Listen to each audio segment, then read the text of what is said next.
All right. What's up, guys? Welcome back to Sales Talk with Contractors. This is Kevin Robert. We're officially recording. Let me double check. Yep, we're good to go. I think this is episode number 4. Maybe it's episode number 5. I don't know. Probably going to stop saying that because I'm probably just going to lose track and look like an idiot. But I think it's episode number 4 or 5. Got a cool guest on today. Before we start, just so you guys know, I think in the very first podcast episode I posted on YouTube, I was talking about some program thing that I sell. I just want to let you guys know that I don't sell anything anymore. So if you guys are hitting me up about like contractor flicks or whatever, that video was old and we were selling stuff to contractors back then. We're not selling anything anymore. So we're just doing the podcast and I'm running the home improvement company. And that's it. So if you hit me up about that, we're not selling it anymore. Sorry. But I got a cool guest on today. We're going to be talking about some Google stuff, probably some other stuff also. Have Joshua Crouch on today.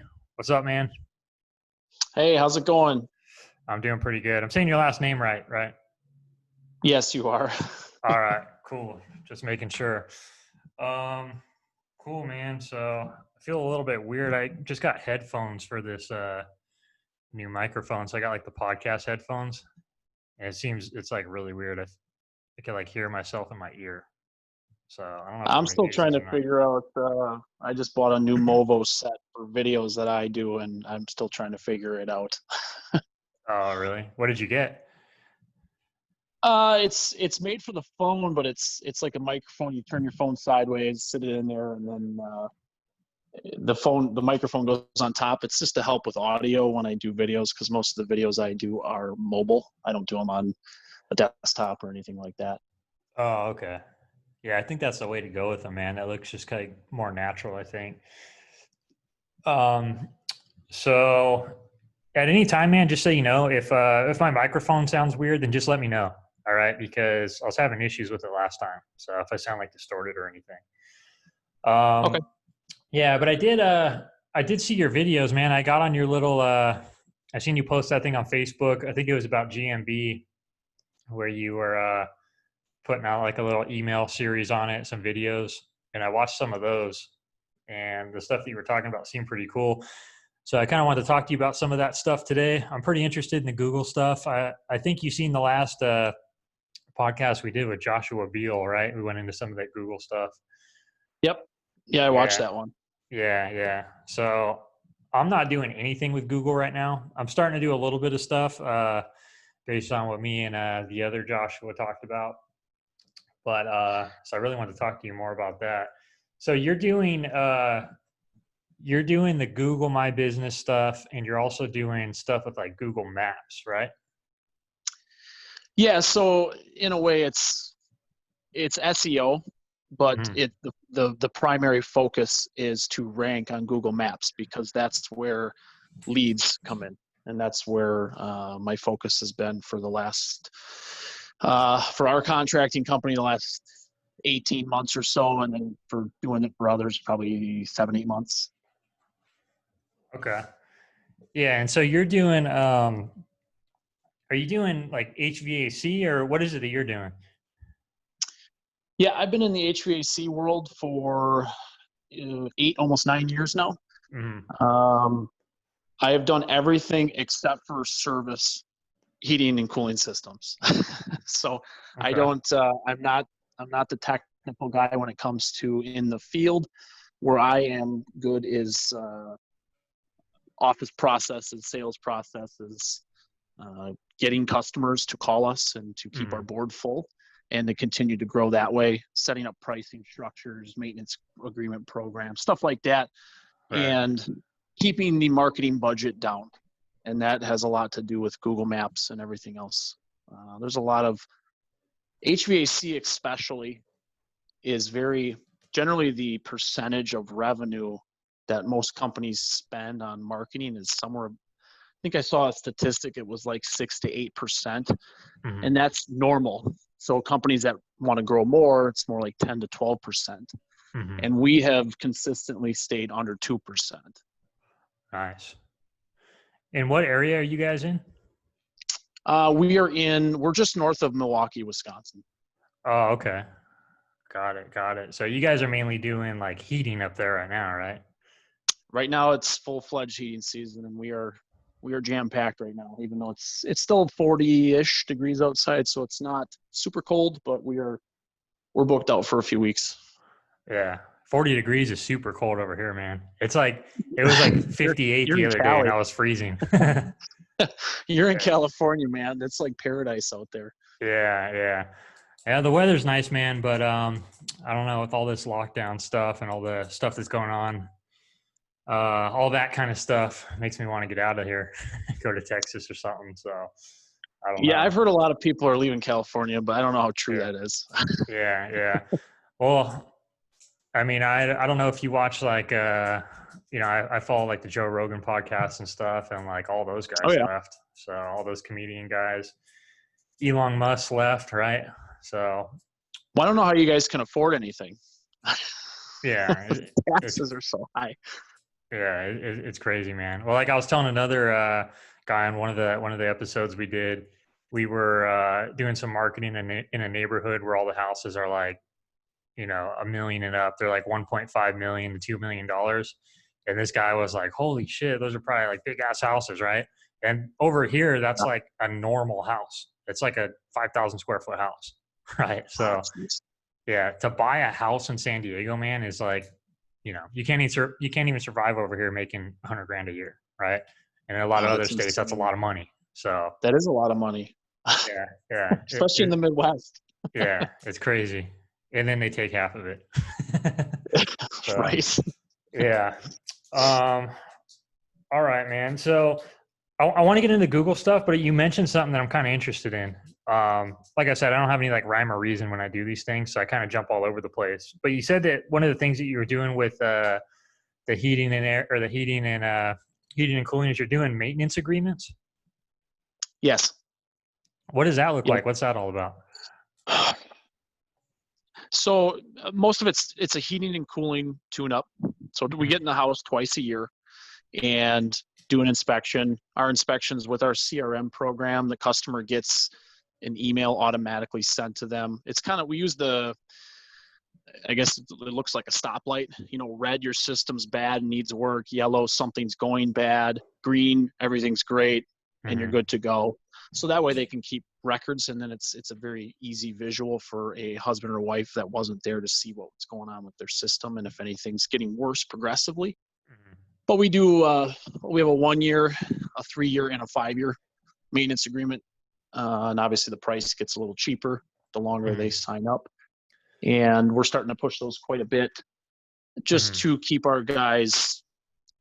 So on the off chance that we don't have the board full, those are gap fillers for us, and we keep our guys busy. And then our guys are also pretty good because we do a lot of in-house training on offering options and not things that customers don't want, but we offer options and just talk about what is available for them so they can make those purchase decisions. Indoor air quality stuff, duct cleaning, add-on type accessory stuff. Right. Yeah, anytime you could have an excuse to get back in the house is an opportunity for an upsell also. So I like that. Yeah, and we lock down the customer because now they've prepaid for visits. They're obviously going to use them, and they're not going to go anywhere else. They're not going to shop. They're not going to look for another contractor. So we've locked them up. And the hope is then by the time it's ready for replacement, there's not a lot of competition because they know, like, and trust us. Right. Yeah. So are they paying for that? Like, is that like a thing they pay for like all up front? Or is it each time you said it's like all up front, right? They already prepaid for it, basically. It's not when you go out there, they're not paying anything. Yeah, there's two ways that I've seen it structured. Upfront is the way we do it, and then renewals. So if we sign up for 1 year just to test this out, the second visit is when we would try to get the renewal. I have seen people be very successful in different markets with a monthly, where it's like the Netflix method, right? It's the $19 a month, and you have us 24/7 priority service. You get discounts on service or replacement, discount on accessories, stuff like that. I've seen people be successful with that. In our market, the annual has worked out well for us. Right, right. Yeah, that's pretty cool, man. Um, I'm always looking for different ways to build in recurring revenue to a home improvement company. With a lot of other stuff, it's easy. Like with service stuff, it's kind of easy. I'm always looking Yeah, for ways to build it in for like, like the other projects we sell, like kitchens, bathrooms, windows. That's something I've been really working on lately. yeah. The more you can get in front of somebody, it all goes to that know, like, and trust, and we'll get into the Google stuff here soon, but Mm, that's how your Google profile helps with that, right, right. because that's Amazon has taught us to shop based on reviews, Hmm. and that is today's word of mouth, and by having those reviews on your Google My Business profile, Hmm. that essentially tells other people that this is a good person to work with. You're very likely to have the same experience we had, and you should hire them. Right, right. Yeah, for sure. Yeah, we'll get into the Google stuff right now. I was really interested in the maintenance stuff. That's why when I heard you mention that, I wanted to jump into that. Yeah, that's something where I feel like every home improvement company, you should offer something that's kind of like maintenance wise. You should offer like multiple projects, I feel like, and you should also have something like that that allows you to kind of get back into people's houses a couple times a year. Because if I'm saying, say if I'm doing like if I'm selling ACs, and then I'm also selling like windows and other energy efficient products, which is what we do, I could go into inspect someone's AC for the contract they paid for, right? And now I'm in the house. Now I could just start looking around and I could start talking about their windows. I could start talking about them, about something else. It's all about just getting a sales rep out there, and a lot of the time you could find something to upsell on as long as it's ethical, right? Um, so, Absolutely, and so we don't have other service lines yet, such as plumbing and electrical, that sort of thing. But what mhm, I didn't go fully into it. Besides the heating and cooling inspections, we also do check out, test their sump pump. mhm, We flush their water heater. We do some other value add services to make sure that all their mechanicals are working. We put mhm. safety valve tags on their main water shutoff and their main gas valve, or main where the gas gets turned on and off.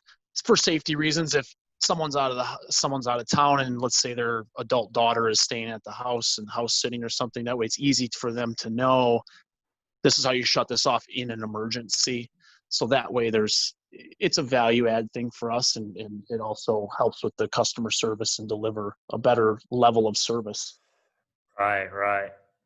Yeah, I like that for sure. That's something that I think a lot of people need to start working on more, is getting the recurring revenue part of the business going. Yeah, I Cool. think that's the way everything's going. I mean, look at all the streaming services that are out there. They're all built on the same model. Hmm. Recurring services, getting that monthly residual. And I think there's a lot of room for that in the contracting world. Yeah, yeah. A lot of stuff's going that way with all the even with all like the YouTube channels and stuff like that, and like all these as much as I hate them, all like the guru people that you see, a lot of people are switching from like selling one like main product with, that's like a lot of money, like a course or like whatever.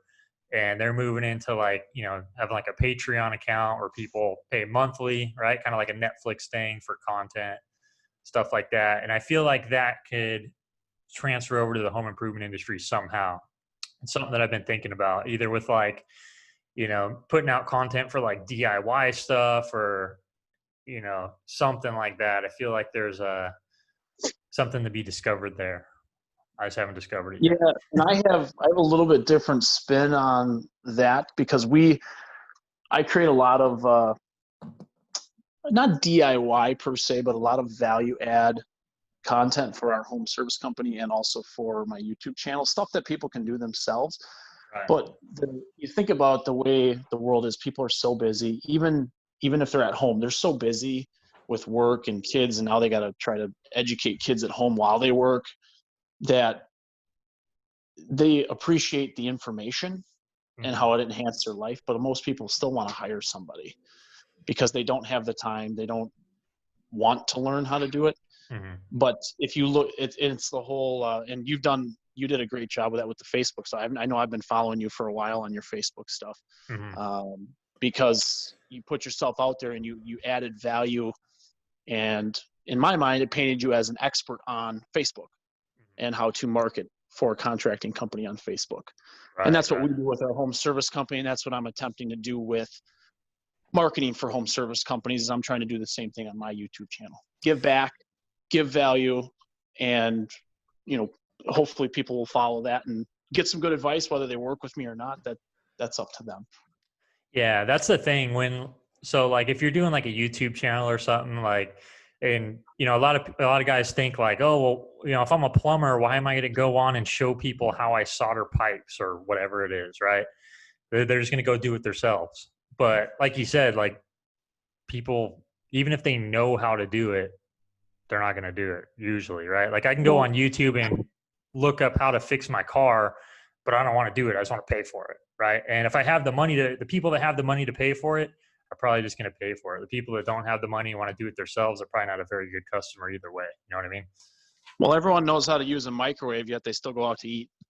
Yeah, exactly. That's a good point. It's Yeah. it's the same concept. Right. Yeah, for sure. All right, man. Let's jump into the Google stuff here. So I guess let's start with Google My Business, and then we'll talk about the maps a little bit.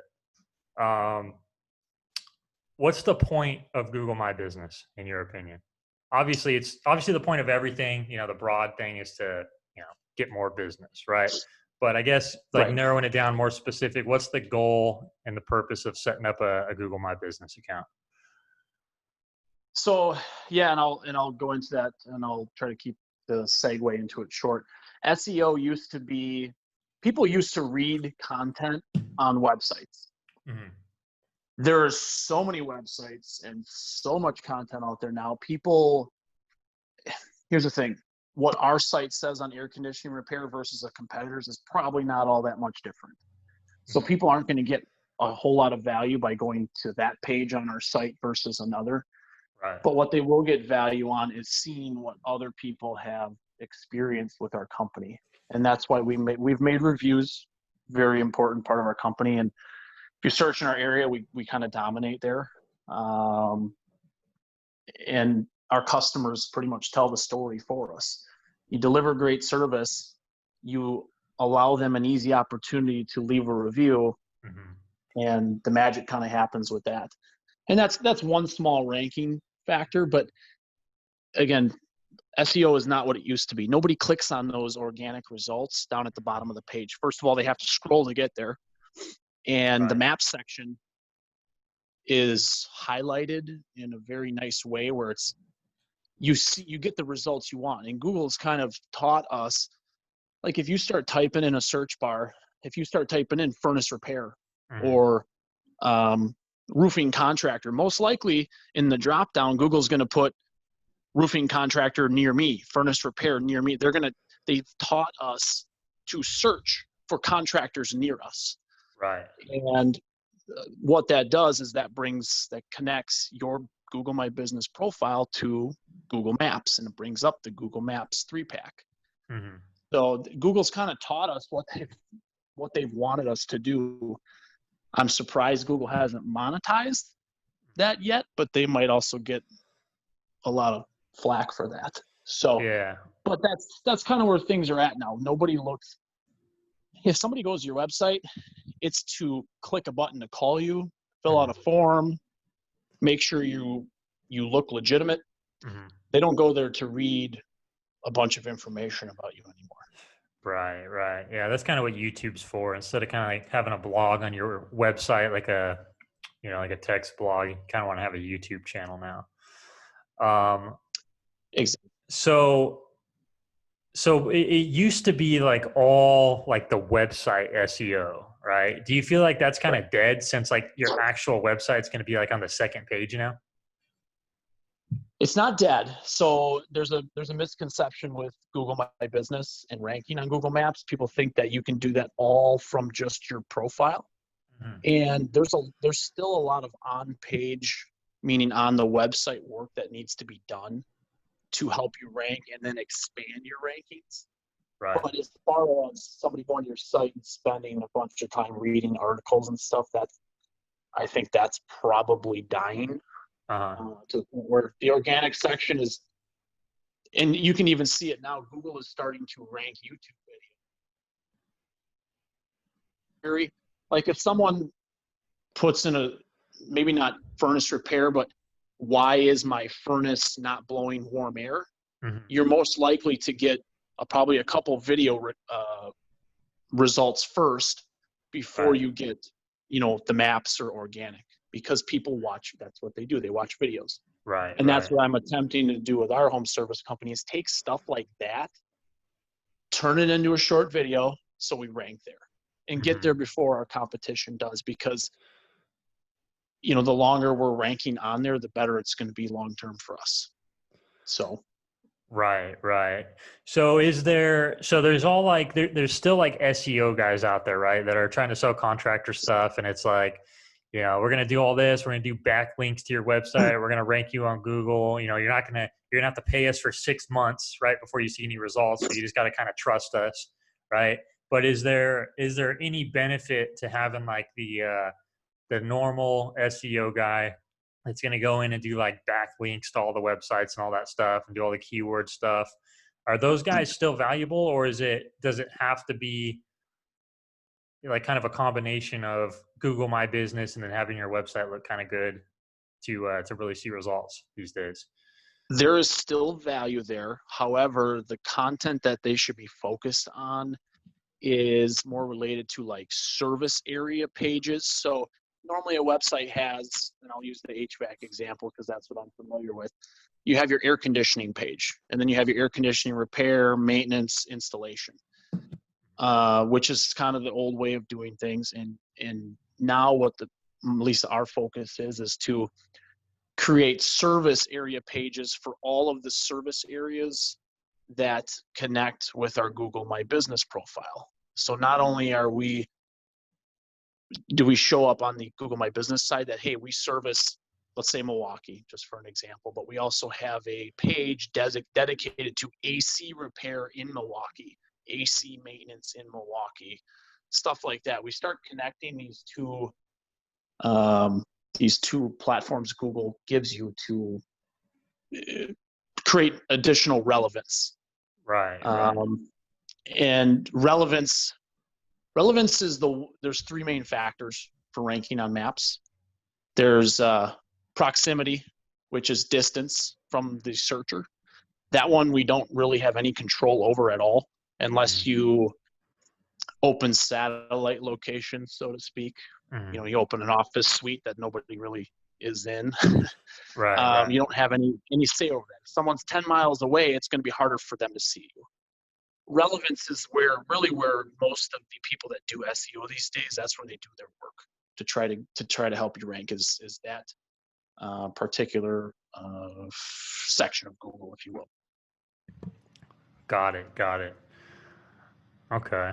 So what's the you might have said it in there a little bit, but so what's the let me ask you this first. What's the best way to get your GMB to show up when someone says, so if someone searches like energy efficient windows, and even when someone searches like my company name, which is Powerhouse Renovations, I don't know if it's just my computer or if everyone's computer's like this, but when I search like energy efficient windows, or even if I search my company name, I don't see it show up right there where all the GMB profiles show up. Why do you think that is? Are you searching from your home or your office?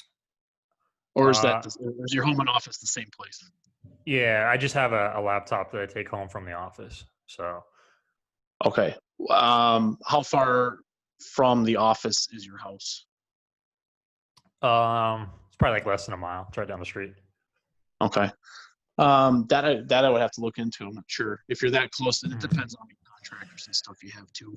So it kind of depends on just different factors then. Well, and you got to remember Google tracks your search history. So if you're regularly visiting your own website, Hmm. your own website's usually going to show up in search rankings. So a lot of times it's better if you ever want to test something to go like incognito mode in Google. You can go up to the top right, click on the little, I don't know, the little 3 buttons or whatever the little button looks like, and you can go open a new incognito tab, and you can do some searching that way because then Google can't tell your location. With that type of search, you have to do like AC repair and type in a city, or window repair or type in a city, that sort of thing. Got it. Got it.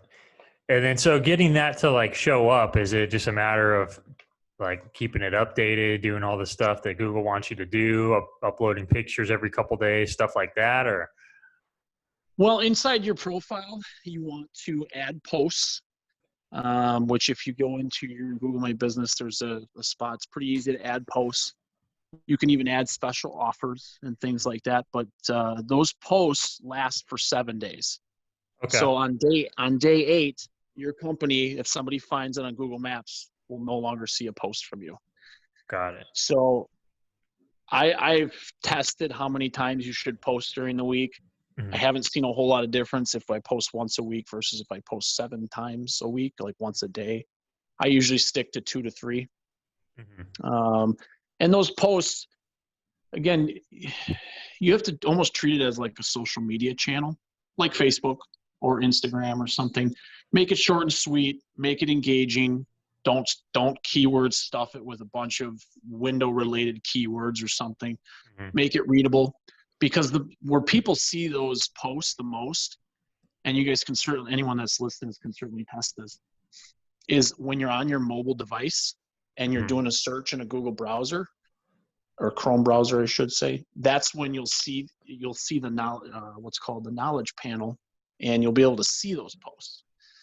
And you'll also see photos that have been added. You'll see the services that are offered. It's usually when you see a menu for a restaurant or hotel availability. Is mobile has a lot more options because Google knows that. I think it's somewhere in the 50 percentile of searches are on mobile devices now. So they're pushing everything to be more optimized for mobile. Right. Yeah. Most people aren't weirdos like me that have a flip phone. You have a flip phone? Yeah, I do, man. What is wrong with you? I don't know. I had I had a smartphone for a long time, and then do you remember I don't know if you remember this or not, but there was a popular online. It was like a forum, right? It was like when people were still on forums and not all on social media. And it was called Contractor Talk.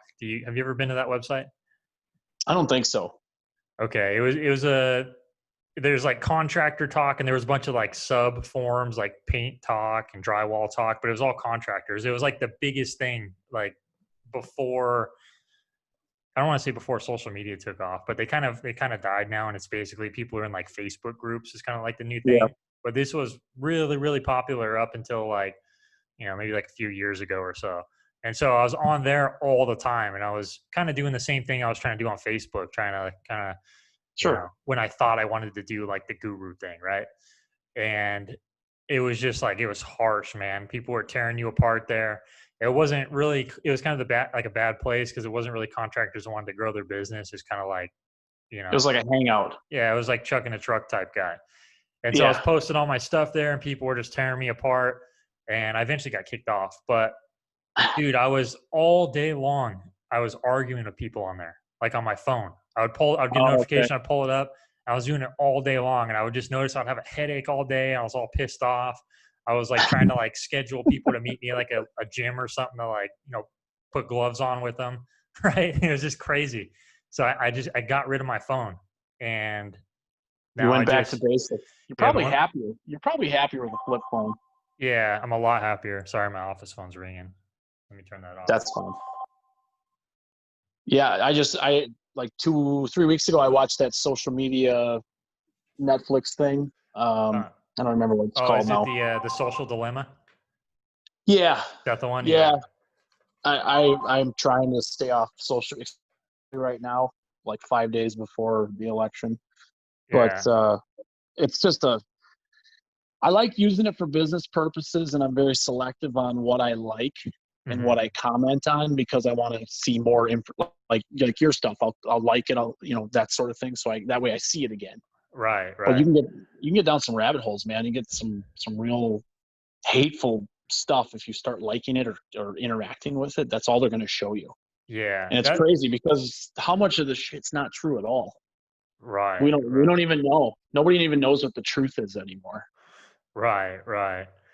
Yeah, that's what that show's about, right? I haven't seen it. It's kind of like how people get in like their own like echo chamber, right? When they get these ideas and then they only like those ideas and communicate with other people with the same ideas on social media. And so that's all they see. So they think that's the right way of thinking, right? Right. That's why I think that's part of the reason we're so divided right now, is because Facebook always agrees with you. So whatever your ideology is, they consistently put that shit in front of you, and you're like, well, I'm always right. I'm always seeing this stuff. It must be true. Right. Without ever, we're kind of losing the ability to have a adult conversation. Yeah.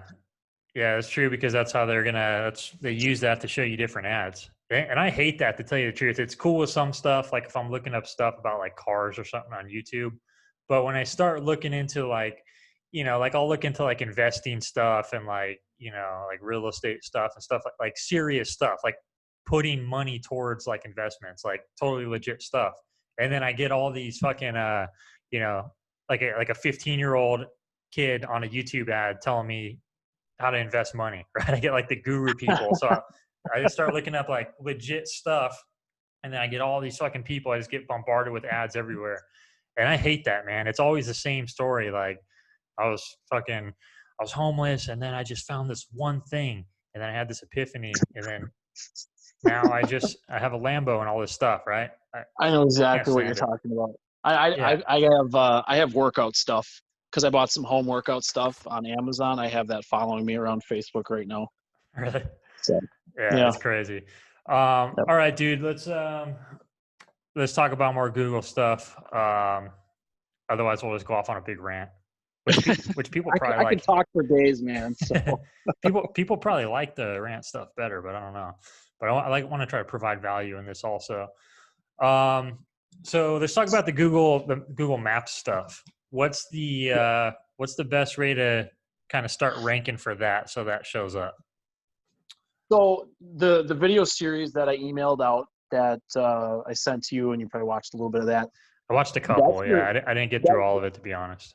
No, that's fine, and that's why I put it on YouTube, and it can live there. So people that, because look, obviously most people listening to this are probably in a contracting business. Shit hits the fan more often than not, and you get pulled away and you get sidetracked. But posting it on YouTube has allowed, you can come back to it. And that's why I tried to do a step-by-step guide to completely optimizing that profile. Because if you're building a house, a digital house, if you will, that's your foundation. In order to do really well on Google Maps, you start with your profile, and it needs to be filled out completely. That means every tab needs to be optimized as much as possible, because you think about it, it's so hard to gain that competitive edge these days, because there's always somebody just getting that little edge on you. So if we can optimize every little inch of what Google gives us, it just gives us that little extra edge on competition. So that's where I would start with most people is if Google gives you a tab to fill it out. Because there's a reason they're giving it to you. They want to show it to somebody somewhere during the search process. So you want to have like for me, I didn't do like how it says like to create a post and to create an offer. So you want to fill out basically everything there is to fill out, right? Yeah, posts are different because that's something that gets updated regularly. Here's the nice thing about Google My Business profile. You do it once and you fill it out completely. You don't really have to do a lot with it afterwards. So with posts, that's a little different. In photos, you have to update those fairly regularly, and you can just treat that. If you think of it like it's your Facebook company page, Mm-hmm. You fill it, you do something a couple times a week, you're good. You're staying active and consistent, and Mm-hmm. that's helpful. Got it. I would say the biggest things to focus on in your profile, if I had to pick like 3 or 4, number one, your categories that you select. Mm-hmm. There's a lot of people that they might only select one category, like roofing contractor. But if you Right. do gutters or you do siding or you do landscaping or some other service, I would add those as long as they're a core part of your business. So for us, for instance, there's a few. I think I have like 7 selected. There's HVAC contractor, heating contractor, air conditioning contractor, furnace repair service, air conditioning repair service, and I think air duct clean service, something like that. And each of those categories, Google has their own like keyword buckets that they use for those. Mm-hmm. So you try to maximize your category reach with, in Google. And I can even, if you want after this, I have a spreadsheet that has literally every category that Google has out there. And then like some of the keywords that go along with it. I can actually share that if you want to put in like the links or something like that. Yeah, for sure. So it's a helpful little cheat sheet. So if you want to look up some different things that you might think are a category, Mm-hmm. so that way someone can get some value from that. So that would Yeah. be the first thing I would focus on. Okay. Number 2 would be your service area, because Google only gives you 20 spots where you can choose. So Okay. what I like to do is start with your location. Even if your profile was at your house, start with that location, because that's where Google is you're gonna be the most relevant, is wherever your profile started or wherever that address was that you verified. Right. And take a map and then use the Google Maps on your computer or even on your phone, spread it out a little bit, and then essentially what I start doing is I start finding all the little towns and cities right outside of there. The problem a lot of people make, let's say they're 20 minutes from a huge metropolitan area. Like for us, Milwaukee's 30 minutes away. If I Mm-hmm. tried to put Milwaukee in there, there's no relevance. We're 30 minutes away. We're not going to rank in Milwaukee.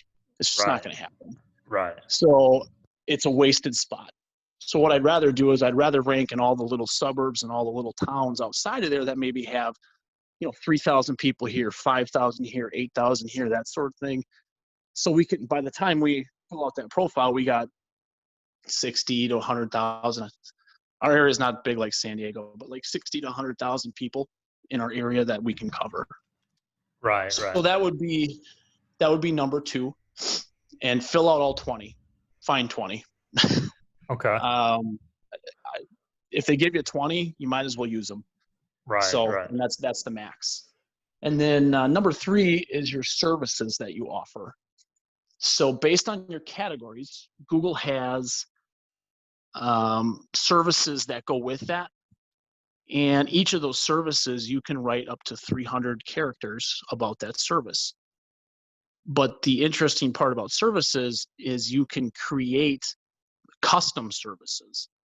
And this is where you can start using keywords that customers are searching for to create, like for us, I think Google has like air conditioning replacements under AC installation or something like that. So I have an AC installation, but I also have air conditioning replacement, air conditioning installation. I have different keywords that people might search for, even though it's the same service. So that way we show up and create some more relevance depending on what somebody searches. I wouldn't go super crazy with it, but there's definitely some things that you can do to create additional services that your customers could see. Right. Right. So that's 3. The last one, this one is like the hidden gem. Most people, they see the tab that says website. They're like, oh, I have a website. I don't need that. Here's what that website does. First of all, if you're listening to this, go in your profile, publish it. Okay. It's not going to replace your main website. But what that does is it essentially acts as a it's a recurring blog, really, is what it is. Because every time you post, every time you add a photo, every time you get a review, it automatically updates on there and it acts as a blog. And people will actually land on that site. I think the last time I checked on ours, there was a couple hundred people that it'll tell you right on the top. People will view that or have visited that site. So people do land on it for different search queries and stuff like that. So that is one, and I have a video all about, I think that was probably my longest video that I created, because there's so much stuff that you can put in there that can create some relevance. But that would be like the hidden gem of the 4 that I just talked about, that most people, let's put it this way, every client I have, not one person has had it published before I started working with them. So if that gives you an idea of how many people have no idea what that is, I would go in there and check it out. Yeah, I didn't know that was a thing. Yeah, I seen your email that said, is that the one that says Google gives you a website? Yes. Yeah, so that one was like the one that caught my interest the most, and it's the one I didn't watch. I was going to ask you well, about that. Now you got a reason to go back and look at it, right? Yeah, I'll watch it for sure. So it's just like basically like a profile that people, when they click on the website through GMB, it goes to that profile as opposed to your regular website, or how does that work? So you have to, and I guess when you work with Google and you own all these different threads and these SEO groups and everything, you learn to realize that Google loves itself. They're narcissistic in that way. They really love themselves, and they really love when you give them information. So if they give you a website to fill out, they love the fact that you're going to add that information on there. Because here's the thing. What does Facebook and YouTube try to do? They try to keep you on the platform as long as possible. Google, until they really created Google My Business, everything that you found on a search took you somewhere else. It took you to a Facebook page. It took you to a website. It took you to a blog. Google is trying to do the same thing that YouTube and Facebook and Instagram and all these other social sites are doing. They're trying to keep you on Google. Because then you can show more ads. They get paid more. It's the same business model, if you will. Yeah. So that's what they're trying to do. So again, if you use what Google gives you, Google will reward you for that. And I guess that's the biggest, if you look at Google as a concept, that's the biggest thing to take away from this. If Google gives you something to fill out, do it, because there's a reason and they're going to reward you in some way for it. Mm-hmm. Got it. Yeah, I had no clue about that website thing. So most people don't. And honestly, I had discovered that years ago, and I had no idea what it was until probably 12 to 16 months ago, somewhere in that range last year. I'd always known it was there, and I was like, why the hell would they do this? What is I thought maybe it was for like Chuck in the truck. He doesn't want to pay for a website, so he gets a free website. But no, it's something that's evolved over time, and they're actually showing it to people. And the other thing you can do is they also give you a URL, like your business site. They give you a URL. You can change that and put some keywords in there too.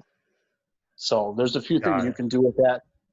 And I cover that in that video. Yeah, we'll make sure people see the video. Maybe, so there's always a little bit of a delay before we post this.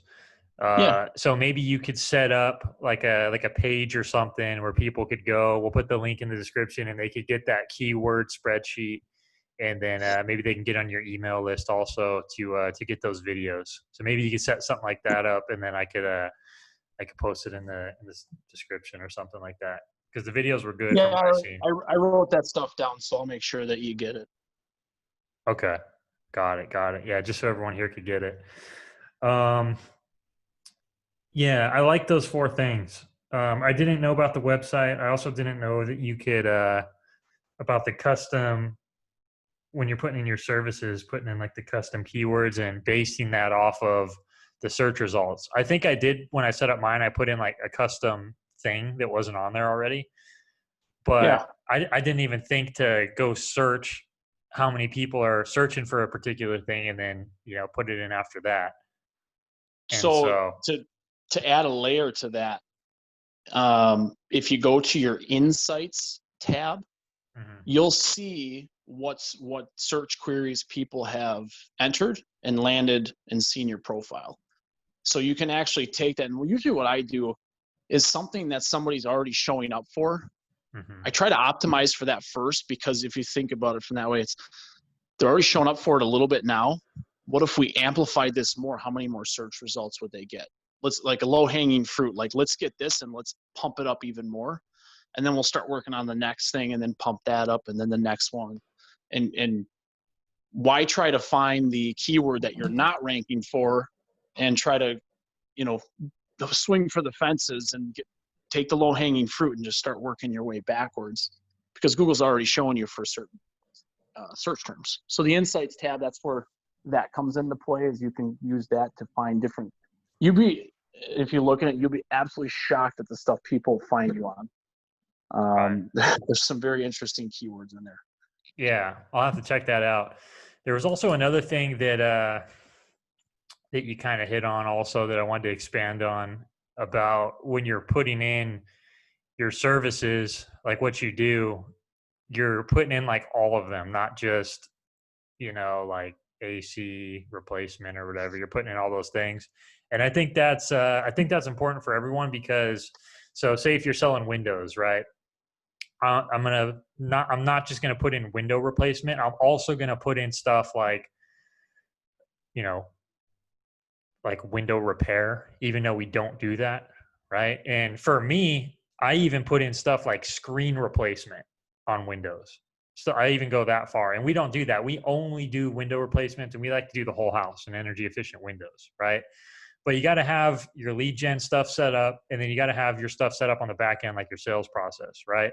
So for us, we're more than comfortable going to a house where only like one window is broken, if it's the right kind of house, right? Obviously got to qualify them, right? If it's an old house where we know they're going to have the single pane windows where they're going to need windows, then we're totally cool going to a house where the people just want to get like some glass replaced, even though we don't do that, because we know as soon as we get in the house, then we can start talking about that window and we can start talking about the rest of the windows, and we can work our way into a presentation, and then we're going to end up leaving with a contract for the whole house, right? So it's, you want to have your lead gen stuff set up, and you also want to have your stuff on the back end set up and your sales process set up right. Because if you have all that set up on the back end, then you could advertise for smaller stuff like that that the big companies probably aren't targeting, because you could go in for like a screen repair or like a window repair, and you could turn that into a full house of windows if you have your sales process down.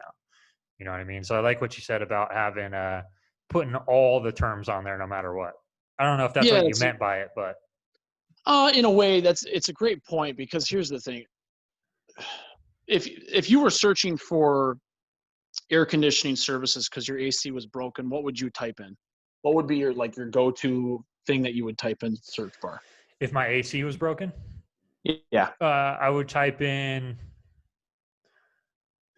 I don't know, I'd probably type in something like how to fix my AC, or maybe not. No, because I wouldn't want to fix it. I'd probably just type in AC repair. Yeah. So here's the thing.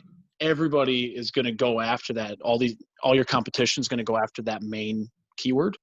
Right. But let's say you type and we start optimizing for air conditioning repair service and air conditioning service or AC service, and we start getting all the onesie twosies and start adding those up, and that's what we go after, because eventually we'll have enough relevance to start ranking for AC repair as well. But the problem, if you go swing for that big keyword that everybody searches for and everything else, well, you got to remember you're going to be going against mostly big competition that have really high ranking sites. Right. That's going to be hard to overcome right away. So you kind of have to build with the longer, what's called long tail keywords, the keywords that someone who wants to buy right now, like if it's 9 o'clock at night and their furnace is broken, they're probably going to type in 24-hour furnace repair. Mm-hmm. They're not going to just type in furnace repair. They're going to try to see if somebody can come out right now. Mm-hmm. So those are the types of things that we look for, is to try to find keywords that are going to lead to an immediate phone call and get and optimize for that stuff too. Yeah. I wonder what you would do for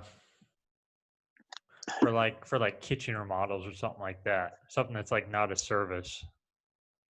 Like There are, and it's probably because I'm in that world now. I have a lot of Chrome extensions that if I type in a keyword like kitchen remodel, it'll come up with like 300 variations of what people search for. You can get way in the weeds with that stuff. I try not to get too deep with it, but it helps me figure out some longer tail search terms that people will be looking for. And I try to pick out the ones that make the most sense as far as the language that's used. And because long tail keywords also have where people misspell words. Well, those ones aren't ones I want. I want the ones that make the most sense, that look like they're going to be buying something soon. Yeah. So when you say long tail keyword, so if someone wants to do a kitchen remodel, they're probably going to type in kitchen remodel contractors, and then they might click on near me. And so that would be like where all the competition is. So what would be like, I guess, an example of like a long-term keyword for something like that, just so we can kind of get an idea of what you mean by long-term keywords. Yeah, and I haven't really worked with anyone in the kitchen remodeling space, so I guess my examples would be more in the like plumbing, electrical, garage door, septic service companies. Yeah, just an example, just But so we can kind of get what you mean yeah, for, I guess, people that aren't so, savvy and don't know what a long-term keyword is. yeah, essentially it means usually a long tail keyword is something that has high buyer intent. So if you were searching for something and you knew that you were ready to purchase it now or very near in the future, your search term is a little different. If you're proactively looking to replace your air conditioner, you may just type in air conditioner because you don't know what you're looking for yet. Mhm. But if you're looking for a company, you may type in AC service companies near me Mhm. or something like that. Same thing with the kitchen remodeling contractors. Like if they don't know what design they want for their kitchen, they may look up kitchen remodeling photos or something that just kind of gives them a more generic look at something. When they're ready to hire someone, their search terms are a little different because then they're looking for someone that can actually fulfill the work. And So so, that's what a long tail keyword generally is, something that someone's ready to buy and Mhm. soon. Got it. And so when you're putting those terms in or like searching for that kind of stuff, you want to be going after stuff that's not like at the very top where all the competition is, right? Right. Okay. Exactly. Got it. So, and there's a good way to look at that is because we talked about how Google, when we type in AC repair, and if you don't hit enter, they'll give you like a list of 10 to 15 drop downs to choose from. Right. You can kind of see what people are looking for if you type in kitchen remodeling, just see what those search options look like. What Right. else? Because that's Google telling you that other people have searched for this, Mhm. and those are the kind of things you can kind of look for as far as optimizing on your GMB. Got it. How can someone that's listening to this go and search for those keywords? Does Google have a tool that they could use to do it, or? They do, yeah, and it's actually I think it's just called the Google Keyword Planner. Let me jump on let me log into my computer here Mhm. because I use it quite often. Um, and of course, it's going to be slow. I need it to be fast. I'm pretty sure it's Google Keyword Planner. And what that's used for is usually for Google Ads, but you can also use it for research. Okay. So what I do is I go in there and I'll just, the first thing that pops up is go to Keyword Planner, and then you can kind of explore keywords. So I'll type in AC repair or something to that effect, and you just hit enter, and then Google will tell you what the search volume is, how much people are spending on pay-per-click ads for Mhm. those, so you can kind of tell what the competition level is. And then you try to find the ones that that maybe have some volume to them but don't have a lot of competition. Mhm. And those are the ones you try to, that's where you kind of find a way around all the competition. Got it. Okay. Cool, man. So I want to ask you a couple more quick things, I guess. I know we're kind of approaching the probably about an hour now, right? So a couple more quick things. Oops. Someone's Hopefully trying to get a hold of you again. Yeah. Is that like really loud in here? I can hear it, but it's not super loud. Okay. Let me I can't reach that far across my desk with the headphones on. So once that stops ringing. So a couple more quick questions, real quick. For maps, does it matter for guys that are, say, working out of their house right now? Does it matter if you have a house on there or an office, or does that matter as far as ranking goes? No. Doesn't matter? No, they would, if you're doing it out of your house, just when you set up your profile, there's a way to do it and set yourself as a service area business. For us, we have an office location, so I have the actual address showing, but you would just hide the address on Google. Got it. Okay. And then on GMB, Google My Business, if you sell multiple products, should you have multiple Google My Business accounts, or can you have it all on one? You can have it all on one. So for instance, in the common example for people I work with is they're an HVAC contractor. They have a plumbing division and an electrical division. You can have those all in one profile because the categories that we talked about earlier, each of those categories will have their own services pages or services sections that you can fill out for the different services they offer. So if you do gutters, windows, siding, all that sort of thing, you can have different categories and still fill out the services you have without creating another profile. Got it. The only time I would recommend, if you have grown quite a bit and you are trying to get into a market you cannot reach with your current profile, that is the only time I would probably recommend trying to get a little office suite, use a relative's address type of thing to create a new profile. Got it. Are you guys where you guys are at? Are you guys seeing leads come in every week from just from Google My Business and Maps? Are you guys seeing leads come in every week from just those two things? Yeah. So our CR, I have one other thing, and I guess we probably should have talked about this too. If you have a VoIP phone system or a CRM of any kind, even a cheap CRM where you can track this stuff, you can put a call tracking number on your Google My Business profile now. So there's services out there like Call Rail or Call Tracking Metrics or what's the other one? There's another one. There's a few of them. If you ever want someone to record your calls and help figure out if your marketing is working, and you can put a tracking number on your Google My Business profile. All you would do is put your primary phone number as the tracking number, and then your secondary phone number you want to be your main office number. Okay. And that's just to allow Google to still tell that your main phone number is on the profile, because that main phone number is used in all of your business directory listings, like on Bing and Yelp and Yahoo and all those types of things. Got it. As far as GMB, we generally speaking, we get and while we're talking, I'm trying to just see what this month looks like in our CRM. So we have booked 39 jobs from GMB since October 1st, 28 from new customers, and 11 from existing customers. So we've got 28 new customers, pretty much one a day. Nice. Which I can tell the revenue stuff too, and that's pretty typically we get about 30 to 35 new customers a month. In the demand seasons, it's a little bit more, but so if you look at it from that perspective, we're gaining 300 to 350 new customers a year through GMB, which is a lot. So, yeah, that's awesome. And you're looking for phone calls, right? You're not doing like the form fill thing. We don't get and that's the thing. We don't get a ton of those. We get calls, and then I've noticed an uptick in messages through Google My Business. Okay.